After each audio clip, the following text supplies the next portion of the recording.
మొదటగా జనసేనాని power star Shri Pawan Kalyan Konidela గారిని తమ సందేశాన్ని అందించవలసిందిగా కోరుకుంటారు.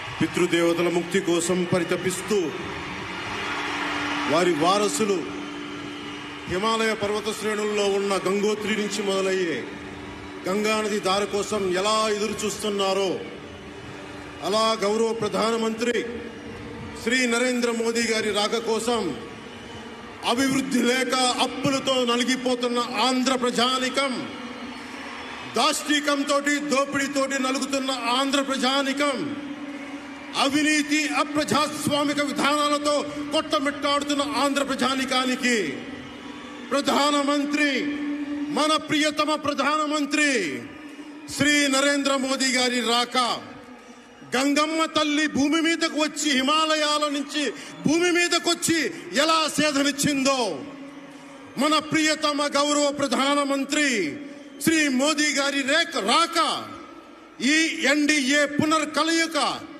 5 కోట్ల మంది ప్రజలకి ఆనందాన్నిచ్చింది. దేశ ప్రజల ఆశీస్సులతో ముచ్చటగా 3వసారి ప్రధానమంత్రి అవ్వబోతూ హ్యాట్రిక్ కొట్టబోతున్న శ్రీ మోదీ గారికి ఆంధ్ర రాజ్య ప్రజల తరపు నుంచి, ఎన్డీఏ కూటమిలో భాగస్వామ్యమైన 3 పార్టీలు భారతీయ జనతా పార్టీ, తెలుగుదేశం, జనసేన తరపు నుంచి శ్రీ నరేంద్ర మోదీ గారికి ఘన స్వాగతం పలుకుతూ హృదయపూర్వక నమస్కారాలు తెలియజేస్తున్నాను. 2014లో తిరుపతి బాలాజీ వెంకటేశ్వర స్వామి సాక్షిగా ఈ పొత్తు మొదలైంది. ఈ రోజున ఇక్కడ 2024లో బెజవాడ కనకదుర్గమ్మ సాక్షిగా ఈ పొత్తు వేరే రూపం తీసుకోబోతుంది. దుర్గమ్మ తల్లి స్వయంగా ఆశీర్వదిస్తుంది. ఇక్కడ ఆంధ్ర రాజధానికి అమరావతి దేదీప్యమానంగా వెలగాలని, దానికి నేను అండగా ఉన్నానని మోదీ గారు మరీ వచ్చారు ఇక్కడికి.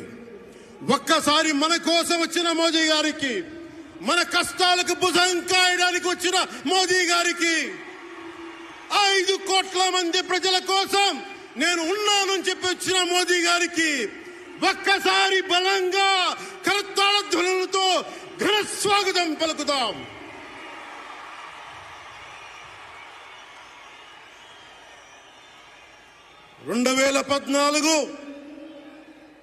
తిరుపతి బాలాజీ ఆశీస్సులతో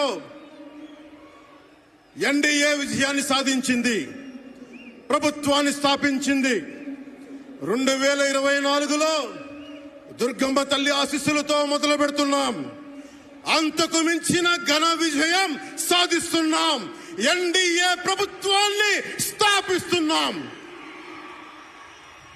బిడ్డలకి అండగా ఉండే దుర్గమ్మ తల్లి అయ్య కంటే ఒక ముద్ద ఎక్కువే పడద్ది.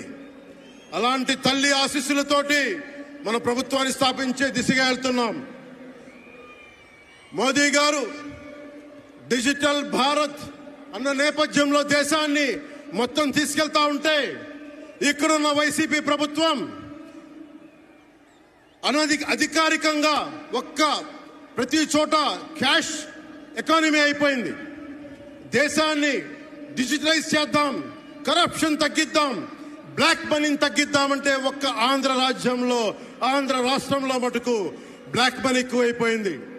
ఉదాహరణకి సారా తీసుకుంటే, ఏరక్ వ్యాపారమే తీసుకుంటే, సంపూర్ణ మద్యపాన నిషేధం అని చెప్పి వచ్చిన వ్యక్తి ఈ రోజున మద్యాన్ని సారా ముఖ్యమంత్రి కాదు, అతను ఒక సారా వ్యాపారి. అతను ఈ రోజున 1,13,580 కోట్ల రూపాయలు 5 సంవత్సరాల్లో అఫీషియల్ గా అన్అఫీషియల్ గా సేల్స్ అది పెట్టారు.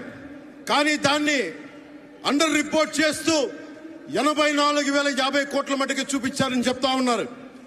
ఈ రోజున కేంద్ర ప్రభుత్వానికి కానీ భారతదేశపు ఎక్స్చెక్కర్ కానీ 10,000 కోట్ల రూపాయల జీఎస్టీ ఎవేషన్ జరిగింది.